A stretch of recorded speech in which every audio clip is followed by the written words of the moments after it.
India is now going through a really bad phase.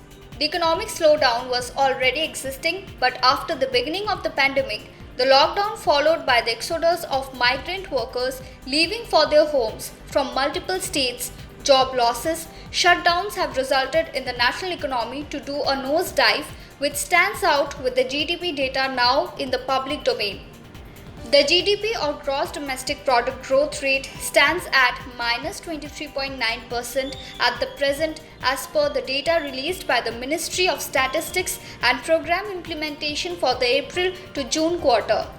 The GDP is the valuation of the total finished goods and services that happens in one full year. This is the lowest ever growth rate since 1996 when the country started publishing quarterly GDP data. The government, though, attributes this fall in GDP due to the COVID-19 pandemic and the subsequent lockdowns that were initiated. The finance minister went one step ahead and claimed that the economic slowdown was an act of God. The projected in revenue generation trajectory, and at 10% growth, the trajectory of what should have been collected. Now below that would be the actual collection, which probably is influenced by the COVID. And technically, and I'm not saying I'm in favor of this or that, I'm only describing it for your convenience. So that portion of the gap which arises in the compensation essentially deriving from the calculation methodology which is already embedded in that, because the act didn't foresee an act of God. It just kept saying protected revenue should be taken care of. Economists like Jayati Ghosh says that we are yet to see the worst. Things have never been so bad before in India's recorded history with such an economic contraction in the past 4 decades. So this 24% sounds disastrous and terrible, but it's actually an underestimate. It still measures essentially the formal sector. And we know that unorganized activity, informal sector, has been the worst hit. So in fact, the likely actual decline is when the numbers are revised a year down the line, you're going to find that it was an even deeper decline. So that's the first point. We are much, much worse than everybody else. But even this terrible 24% number that you're seeing is an underestimate. The likely number is even worse. The government line has been that the virus has slowed down the economy in several nations, and this slowdown in particular is either unique or alarming. The government is in denial about the state of the economy, which can be felt after listening to the Chief Economic Advisor K. Subramanian of the country.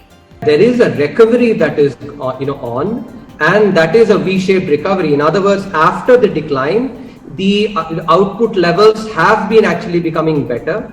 That said, there is no denying the fact that there is still residual uncertainty because of the pandemic. If we go back, 100 years, the Spanish flu pandemic was one that actually persisted for 2 years.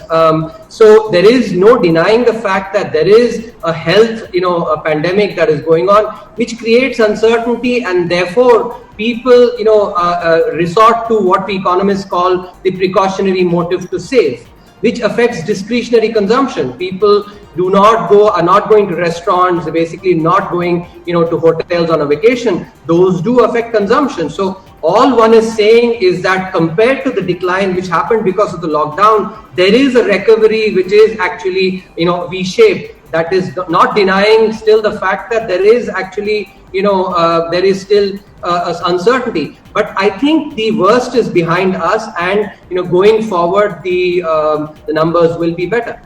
This also shows that since the economy was already falling, it could not withstand the external shock of the pandemic when it was already in a 2-year recession. They also said that a sharp recovery is highly unlikely, and if the government took some serious steps, then there is a mild chance of a very gradual recovery from the end of the next year 2021. The biggest problem is that demand has not been created, as first people do not have money and some that do have money are not willing to spend due to uncertainty. All these factors are not being able to give the Indian economy a jump start, which is the need of the hour. With our Prime Minister constantly speaking of an Atmanirbhar Bharat, which is something good but can only be achieved when our economy gets a boost and returns to normal, which should be at least 5%. Economists say that the government has to give money to the poor to spend, only then will there be a demand, and that will be the key factor to bring the economic conditions of the country back to form. Please like our Facebook page and do subscribe to our YouTube channel. Hit the bell icon to never miss the latest updates from News at 9.